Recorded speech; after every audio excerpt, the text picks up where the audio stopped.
Good, so welcome back everyone. Yeah, like I said, we can use 3 points in a 3D space to specify a plane and create a parametric equation for it. But we can also use, of course, 3 points in a 3D space to specify a triangle. So we could do that, but it turns out that there is one special representation of a triangle in 3D that becomes that is very useful, and this is the so-called barycentric coordinates. So before we go there, let's just repeat what we've been using so far, which are the Cartesian coordinates. So we use orthogonal unit vectors to represent objects, vectors in a 2D or a 3D space. If we have a third one here, of course, then we have a 3D space. And this is what, it's basically intuitively what we intuitively use. So we have a vector 0, 0, 1, 0, 1, 0, 1, 0, 0, and these 3 vectors define our coordinate system. And if we do that, again, this is in 2D now because it's easier to draw and easier to see. If we do that, we basically get some sort of a grid, and on that grid we can basically then address all vectors as a linear combination of these 2 vectors, because we're in 2D now again. So if we say any point in this 2D space, we can address by 2 parameters s and t with a linear combination of these 2 base vectors. So let's call them b now. So I'm using all kinds of different notations, again, not to confuse you, but to make it clear to you that you have to be careful and always try to understand what is meant, because a lot of situations actually it is very easy to understand if you know what it means, but sometimes it's just the notation that confuses you and not the actual content. So if we have these 2 base vectors, we can express every vector in this 2D space as a linear combination of these 2 base vectors, and that we can use, for example, to express 3 points that define our triangle. But I also said, if you remember, we do not necessarily need 2 orthogonal vectors to specify our to define our 2D space, but any combination of 2 non-parallel vectors, 2 vectors that are not linearly dependent, as is the correct term we use in graphics, that are not linear dependent, will do it. So for example, we could use the 2 sides of the triangle. We use that side and use these 2 vectors as our new base vectors for a coordinate system. So we again get some sort of a grid, but this grid now is a little shifted. So instead of squares, we have parallelograms as cells. But you can, of course, should be obviously clear, if we take a linear combination t times this vector and s times this vector, we can address any single point within that space here. So we use the triangle to define a new coordinate system, and then again we have a linear combination. So I used s and t here, I used beta and gamma to make a difference between the Cartesian coordinate system. And we have these 2 vectors that are defined by these 3 points. So we have the point A here and the point C and B. And like I said, with the parametric equation in 3D, be careful not take the points B and C here, but take the difference here, because we want to have this vector here and this vector here, and not the vector C, which is this one, or B. Here is, oops.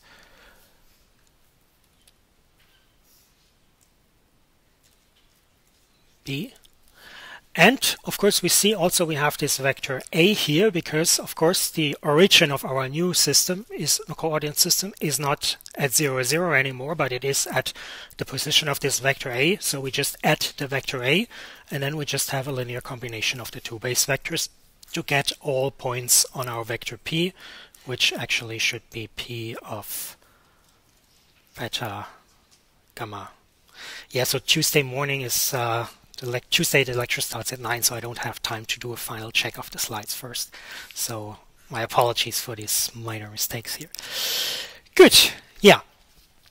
Now, of course, this is just a nice different way to represent it, but why do we do this? Of course, we do it because in a certain situation this becomes in very handy, and it becomes in most useful when we want to do intersection tests, when we want to check if a line intersects with a triangle, a line, or I also wrote here array, because of course these intersection tests appear a lot of times in ray tracing. So we'll talk more about ray tracing later, but just as an initial idea now, I said already that in ray tracing we're shooting a ray towards an object, and then we see how the ray reflects, and then we get the influence of the light that is reflected on this particular ray by following a ray in this direction and then following the reflection of it. So we will do a lot of have to do a lot of intersection tests, intersection of a ray with an object. For example, a triangle. So we have to test if a ray or a line that goes in a direction intersects with the triangle. So for example, let's say we have a triangle here, and we have a ray here or a line here, and we want to know if this intersection test, we can do the intersection test by first calculating the intersection of the line with the plane that is defined by the triangle, and then we can test if that point is inside the triangle or not. And in this case, you see it is not inside, so it doesn't intersect with the triangle. But of course, and we could do this by just looking at which side of, for example, the line that is defined by this side it is, and if it is on that side, then on that side of this one, and then on that side of this one, so it's always to the inner side here, then it is within a triangle. But this is very complicated, and if we use the barycentric coordinate system, then we can do it much easier. And to see that, let's just look at some special cases that we have first. If we have this linear combination in barycentric coordinates of a point, if b and gamma are 0, so the first case are so easy, I will just write them down, I will not ask them, then of course the point P becomes the vector A. So this is basically the origin of our new barycentric coordinate system. If beta is 1 and gamma is 0, then obviously P becomes B. So the vector B, which is our first base vector, no. It becomes, yeah, it becomes B, but this is not our first base vector. That's wrong. It's this other point here that defines the first base vector.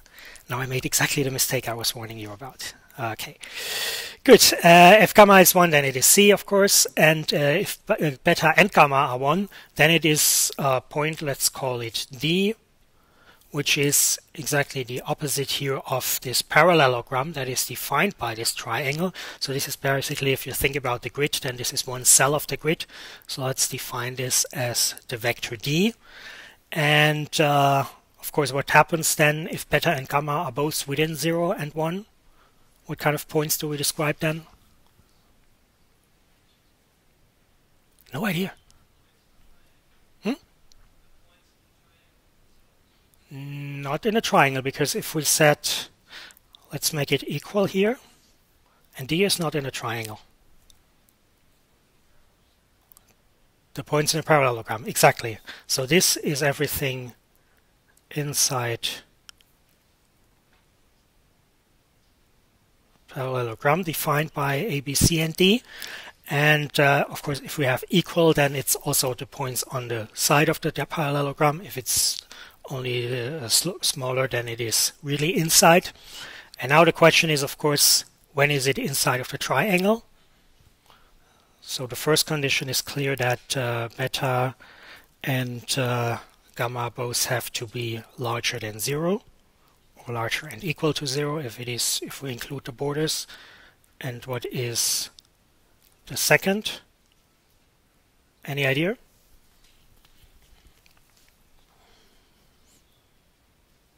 No? Then I just write it down and you have to think about it, why it is correct. As a homework, beta plus gamma must be smaller than 1. If they are both up to 1, then you can end up in this area, but if one of them gets larger and the other gets smaller, then you end up in this triangle. So this is a very simple condition that we can test, because now if we represent everything in barycentric coordinates, then we can just calculate the intersection point and then just look at the beta and the gamma. If it fulfills that condition, then we know it is inside the triangle. If it doesn't fulfill that condition, then it is not inside the triangle. So we only basically need to create a representation of our object in the barycentric coordinate system, and we do, of course, calculate the intersection point. And this is, of course, the next question: how do we get the intersection between a line or a ray and a plane? So the intersection point is, if you think about it, okay, what does it mean that we have an intersection point? It means that the point is both on the line and on the plane, so it has to fulfill the line equation and it has to fulfill the plane equation. So that means if we put the line equation into the plane equation, so this here is basically the plane equation here. This is the line equation and this is the line equation inside of the plane equation. We get an equation with one unknown value, which is parameter t. So we just have to solve this for t, just simple arithmetic transformations. And then we get the t value that specifies this intersection point here, and then we can just put the t into this line equation, and then we get the coordinates of this point here on the plane and on the line that is the intersection point, if it exists, of course. It could also be that this equation system is not solvable. What does this mean then in a geometric way? Parallel, exactly. If we have a line, a plane, and a line that is parallel to it, then they do not intersect, and that means t is undefined. So we cannot solve this equation system. And there is another special case. What is that?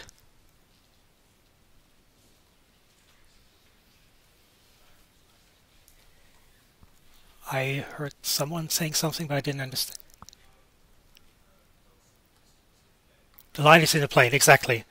And that means then we have an infinite number of t's, basically all values for t solve this equation, and that means, of course, the line is not crossing through the plane, but it is basically lying on the plane. Yeah, good. And yeah, so the intersection with a line and a sphere is pretty much the same idea. We take the sphere equation, we take the line equation, and if the intersection point, and all intersection points must fulfill both equations. So if we take, for example, the line equation and put it inside of the sphere equation and then solve to parameter t, we get the solution. Now, the idea is pretty straightforward, but how to solve this is not as straightforward with the line, because here we have a quadratic equation. So this is basically here the same as here. We have the sphere equation and put the line equation in there, and then we get this here, and then we see here we have again just one parameter here, but we have it to the power of 2. So if we try to solve this, we get a quadratic equation in t. And to solve that, that is a simple mathematic formula that we have, and this is another one of those examples from basic math that I just assume you know it. If you're not, then you learn it now, because we can solve this with this equation here.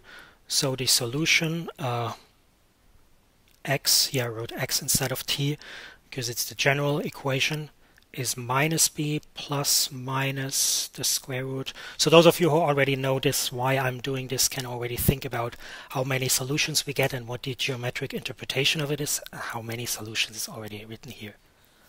But what the geometric interpretation of it is, I will ask that later.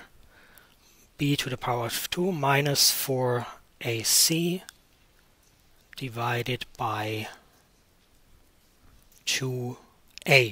So that way we can calculate the two solutions that I wrote x1 and 2 here, and two solutions, of course, because the square root can be positive or negative.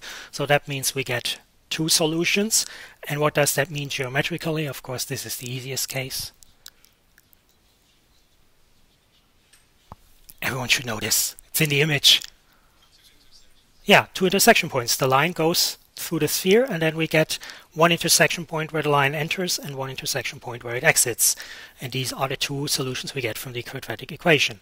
Now, of course, it could also happen that we just get one solution, because the square root, if it is 0, plus or minus 0 is the same result, so we get only one intersection point. What is that? Exactly, the line just touches the sphere. So let's draw it in 2D, that's easier. Then we have this, it just touches it in one point, one single point, and that is the solution here. And of course 0 is obvious, that is the case where the line just hits this, that doesn't hit the sphere at all, where it just passes it and there is no intersection. And that is, of course, arithmetically means we have a negative value in the square root, and we cannot draw a square root from a negative value, so that means we have no solutions here. Good, yeah. Oh yeah, there is a third special case that we have. Especially in ray tracing, it could be that one solution is positive and the other is negative. Any idea what that could mean in ray tracing?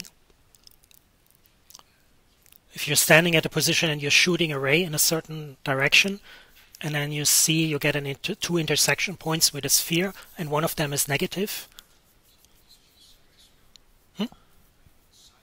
Yeah, you're inside the sphere, exactly.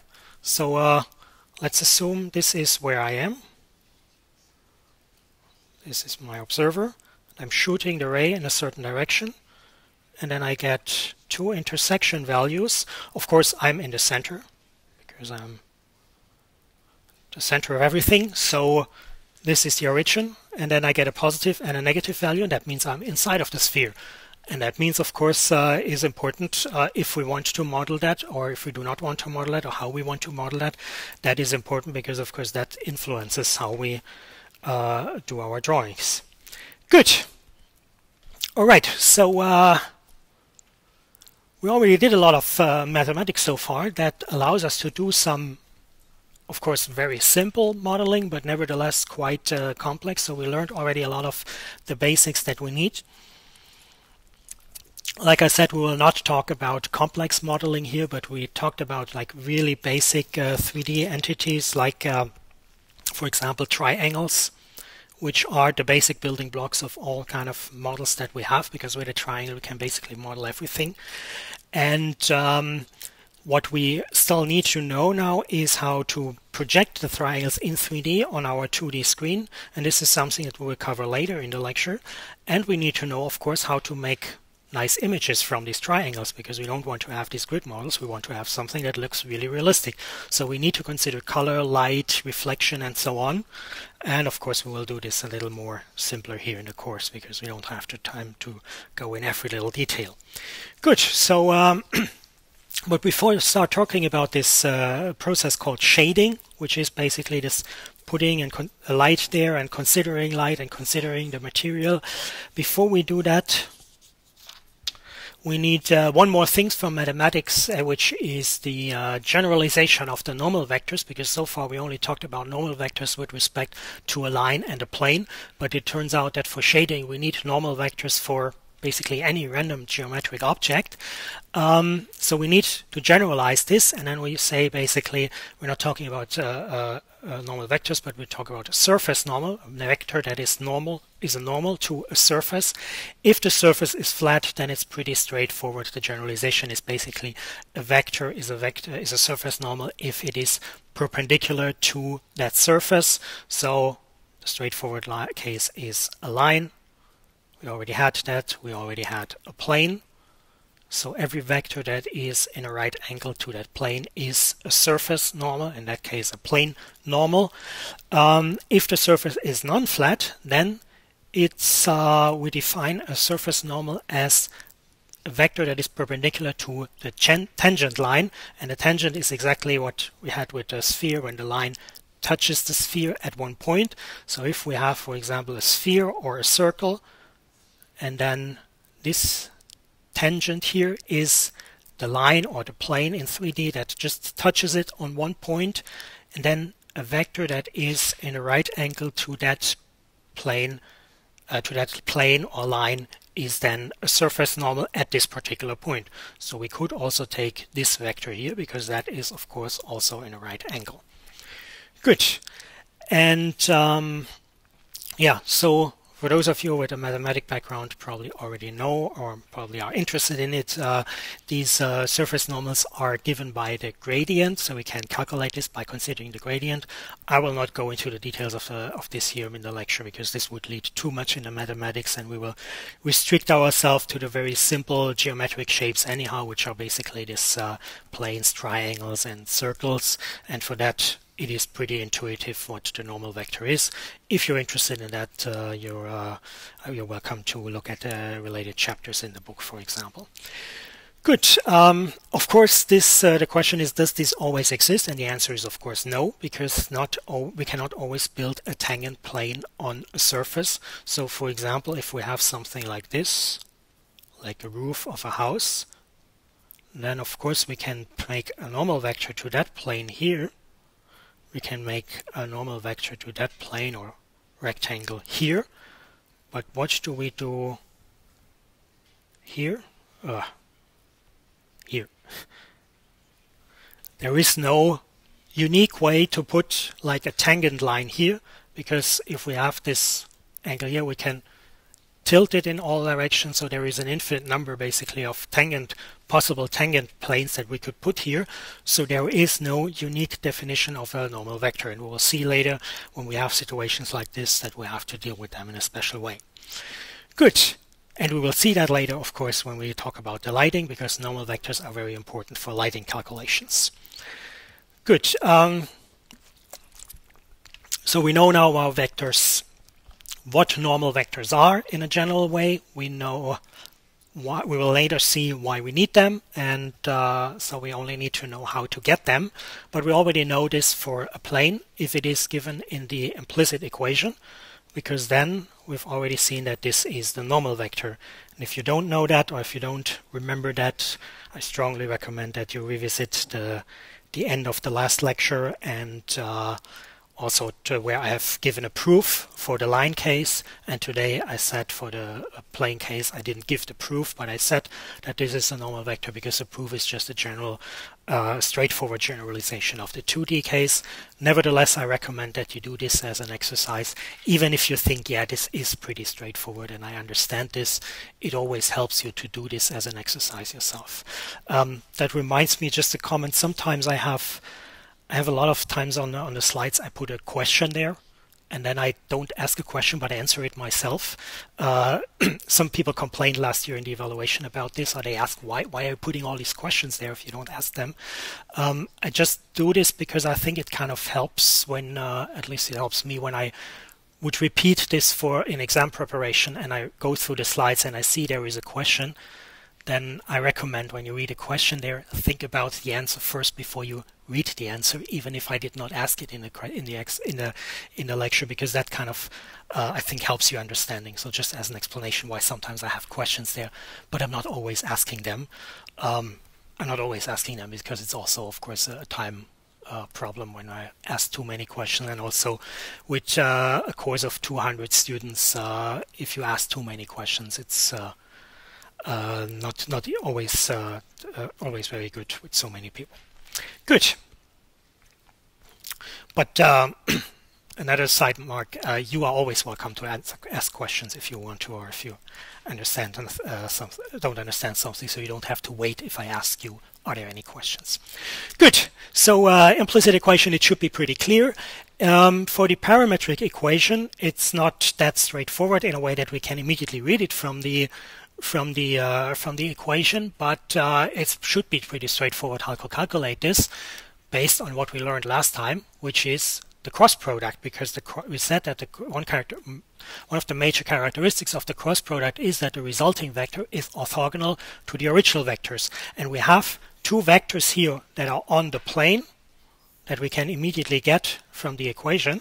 So if let's call this vector v and w again, so you don't make the mistake of taking the points here to calculate it, but consider that these are vectors on the plane and not points on the plane. So if we have v and w, then we know that the cross product of v and w is orthogonal to v and also orthogonal to w. But we also know that the cross product of v and w is orthogonal to v and w. So in both cases we have a normal vector to the plane, but I hope you also remember that this is not the same, because we figured out that one of them is just the negative of the other, so it's just pointing in the other direction. So that means, depending on which order we take here, we get either a normal vector pointing in that direction, or we get a normal vector pointing in that direction. So we see we get both are perfectly correct normal vectors, but of course when you use the normal vector for light calculations, then we have to be careful which one we take, because if the light comes from that side and the pointer points in the other side, in the other direction, then we have a problem. And you have a question. That depends on yeah, that's the thing you have to be careful about. How do you know which one you get? It's a good question. You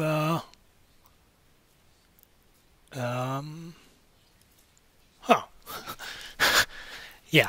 Well, my standard statement here would be you have to be careful which one in which order you take them, but you have to think about them. And spontaneously, I don't know the answer. I have to look. Yeah. Good. Here I know the answer, because for the sphere it's also pretty straightforward how to get the normal vector, because as I said, if we look at the 2D case, we have the center and we have this point C here, and we have a point the center C, and we have a point P on the sphere, and then we have here this vector P minus C. And of course this is a vector that points from the center to the sphere, so it is basically a vector that hits the sphere, the tangent on this point, in a right angle. So if we just take the inverse of it, we already have a normal vector, but that would, here we exactly know that this normal vector points to the center of the sphere, and if we want to do lighting calculations here, then of course we need a vector that points in that direction. Good. All right, so let's start today with a very simple shading model. So in a lot of cases, like I said, in ray tracing, shading basically comes in automatically, or the consideration of different light comes in automatically because of the way how we calculate it with this recursive way of following rays. But if we do it with projective methods, then we have to explicitly think about what kind of light comes in at this particular point to calculate the lighting conditions. So we have to look at each point, and then we have to consider, of course, the surface that it has, because that influences the light. If I have a red surface, I get a different light than if I have a blue surface, obviously. The material also influences it, of course. Glass, wood, stone all look different, even if they're all painted red. We have to look at the characteristics of the light, of course. If light can also have a color, if we have a red light or blue light or white light, that gives a different result. We have a strong light or weak light, gives a different result. Also, the position where the light comes from is important, and the position where the observer stands could have an influence on the light. So what we need to describe this, if we want to create a model that we can describe shading or the shade of a point mathematically, we need to know surface and light characteristics. We need to know the distance of the light, how far it is away. We need to know the direction where it comes from, which is specified by a light direction vector L. So this here is the vector L. Again, I don't have the arrows in the graphics. We need to know the distance of the observer, and we need to know the position from where the observer is looking at the point, which is specified by this viewing or I vector E. So sometimes also the term, the letter V is used for this vector, because viewing vector. in the first part of the book they use V for viewing vector. Later they use E for I vector, which is why I have also chosen E here. And then we need to know, of course, the direction which already come from, which is where we get this angle theta L and theta E. And then you also already see here the normal vector, which we will see later why we need that or why it is convenient to have that. Yeah.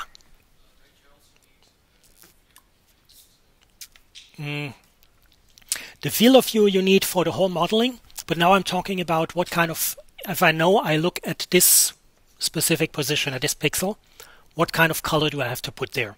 And for that, I don't need a field of view. But for the whole projection and the modeling, I need a field of view later. Yeah, you're right. But for that, just one pixel.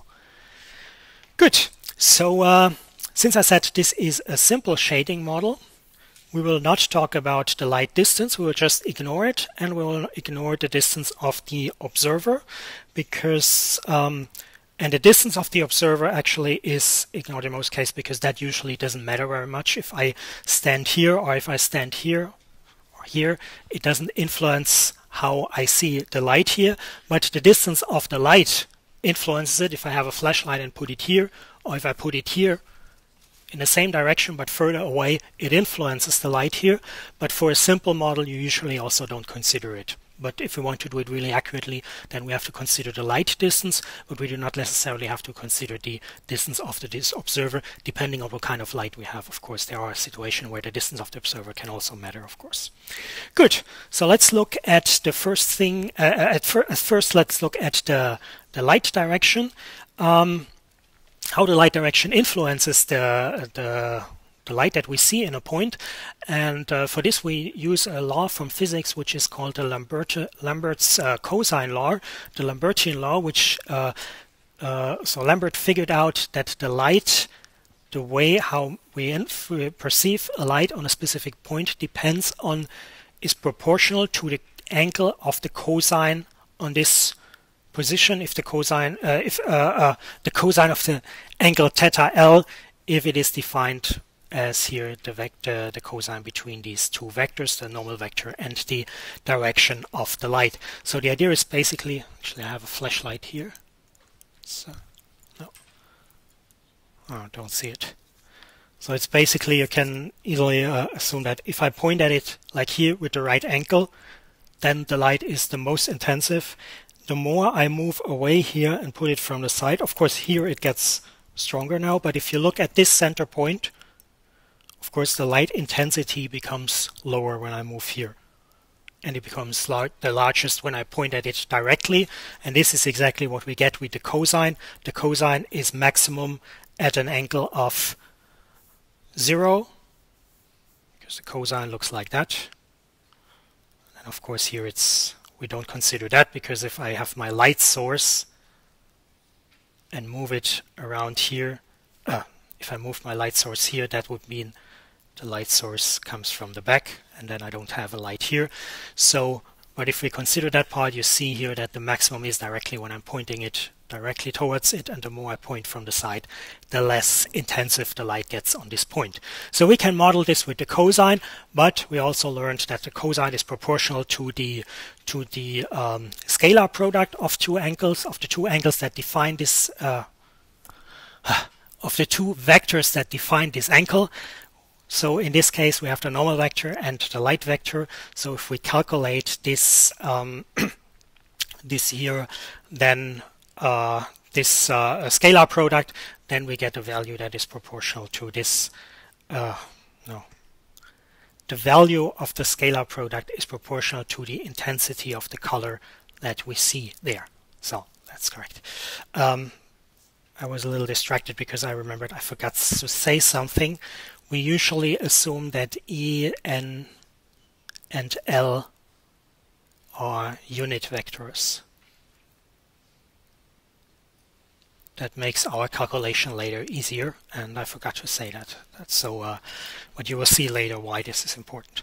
Good. So we know now how we can consider the light direction in the calculation of the color. So the color becomes brighter because there is more light there if it shines directly onto it. Of course, we also have to consider the material and the light of the object, the color of the object.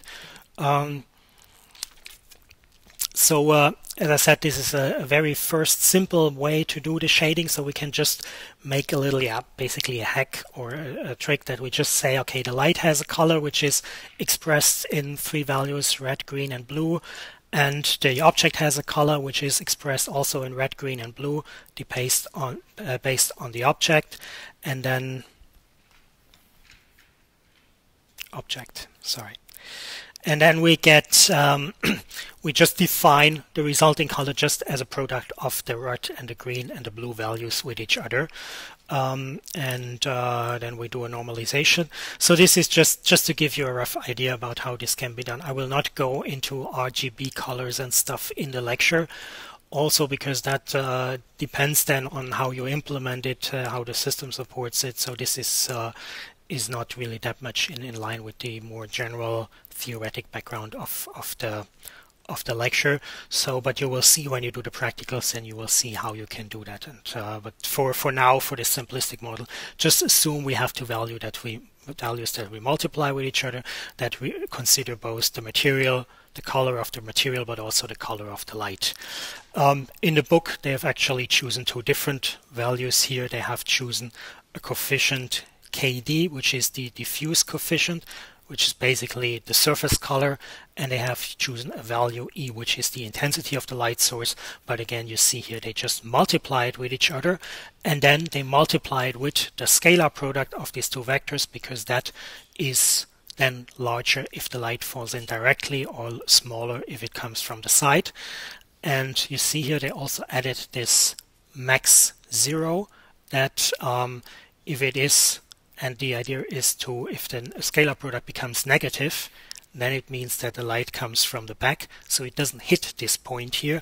But we have to consider this in the calculation, of course, and this is a very easy way to do this by just taking the maximum of 0, or n times L, and then multiply it with the color value, and then we get a first very simple model to calculate the color that we see on this pixel. And this is often called also called diffuse shading, because it simulates the shading on a diffuse matte surface where we don't have much of a reflection, and that allows us to create shadings like this here. So this is the diffuse shading, where we consider the incoming light. And you see here it's a shadow, so you don't have incoming light, which is, and then so we color this darker, and this is called a diffuse shading. But if we think about how objects with a more polished or more reflecting surface look like, then we know that we also always have these like bright spots here where the light hits directly. And to do this, we can use a also rather simple but pretty effective model, which is so-called Phong shading. G was cut off here. Phong, based on the name of the guy who invented it. So we want to consider these reflection points. So a simplest example is like a polished bowling ball. And so the question is, when do we get these kind of reflection points, and how can we describe them easily in our simple model? And this so-called glossy reflection is now depends on the viewing direction. So if I look at it from here or from here, the reflection point that I see changes. So I have to consider the viewing direction. So I have to consider this vector E here, the I vector. And we know from physics that the reflection gets maximum when when my view vector is the same as the vector of the incoming light. So if we have the situation that if this is my normal vector and this is my I vector, I have an angle, let's call it phi E, and an angle phi L from the light, then we know from physics that the reflection is maximum if phi E equals phi L, and the more they go away from each other, the less strong is the reflection. So we could calculate these 2 angles and compare them, but we can also do it in an easier way by just calculating the half vector that is in the middle between E and F. And we do this very easily by just adding E and F, so making the sum of it, and then normalize it to 1. And this is exactly one of the reasons why we take unit vectors here, because if they're unit vectors, then we can just add them and then normalize the resulting vector to 1, and then we get the vector h. If they would not be unit vectors, then of course if E is like this and L is like this, then we do not get a vector that points in the half between E and L. So this only works if they have the same length, which is why we take unit vectors for it. So if we do that, then we can also easily put just the scalar, calculate the scalar product of these two vectors. And then of course we have here a different coefficient here, which is the specular coefficient that considers the reflection of the color here. We have again the same light intensity because the light source didn't change. And then we can here calculate this h vector, like I said, by a sum of this, and then normalize it by the lengths if we have unit vectors. And then we can equally make an equation like this. We also see we have a parameter p here to the power p, and this is called a Phong exponent. And this value allows us to control how big this reflection point is, which is of course depends on how we want to model it, what kind of material we want to model or show in our images. So this is an example for different results we get with different values of p. So this is the Phong exponent 1. We get this here, so a very big reflection point. And with the value of p is 256, we get a very small, tiny reflection point. And in between, we have different sizes of reflection points. Good. So we know now how we can model diffuse light. We can know how we can do some simple reflection models, this glossy reflection. But also if we have a situation in a room where we have no direct light coming, usually this spot is not completely dark because of course even if we have no direct connection to a light source, we can still see it because light is also reflected from objects. So if light falls somewhere here and then gets reflected to another object, that object also gets some light, even if it has no direct connection with the light source. And to model, and this is called some so-called ambient light. It's basically the global light that is around us in a room everywhere.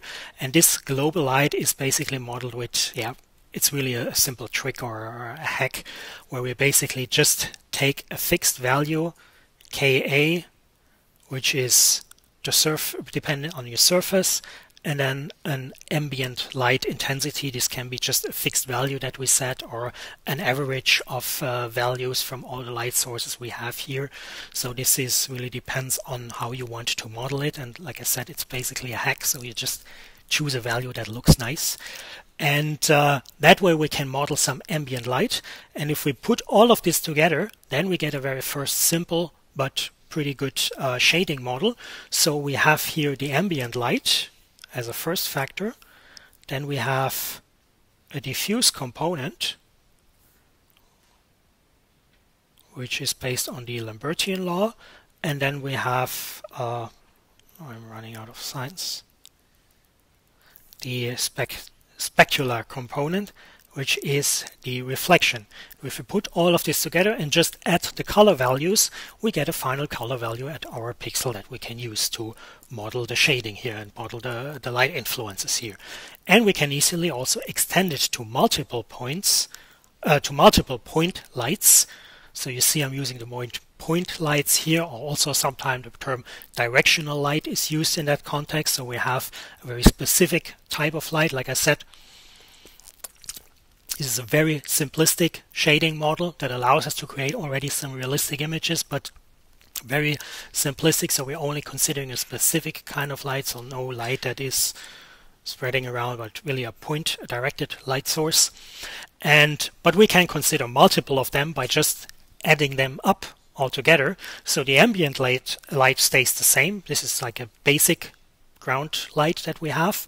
And then we just add here a loop over all the light sources that we have from 1 to n. Let's say we have n multiple point lights. And you see here, this is basically the same here, only the parameters that depend on an individual light source change. So they have to be adapted to the individual light source, and then we can do this, add this up and get a very first simple shading model. Good. So the shading model I introduced for two reasons. One is to show you already how we use all this mathematics that we talked about, the normal vectors and so on. You see how I used scalar product and unit vectors and all this stuff that I introduced first in the calculation here, and also because you need a little of the shading also then for the programming assignment, especially then the second one. So there will be a couple of things where you have to go a little bit ahead in the programming assignment compared to the lecture, because of course it cannot always be 100% in sync, but I hope it will work out somehow. Good. Are there any questions related to shading or generally? Good. Then let me just remind you, there are no events on Thursday because the university is closed because of the holiday. Practical sessions start, so this week the practical sessions are today and tomorrow. The practical sessions with the teaching assistants around. Of course, you can go through the whole week during the into the room. Tutorials are today if you haven't done the one last week. The next tutorial sheet will come out on Tuesday. So now we switch from Thursday and Tuesday to Tuesday and Thursday. Good. So if there are no questions anymore, then I see you again on next Tuesday.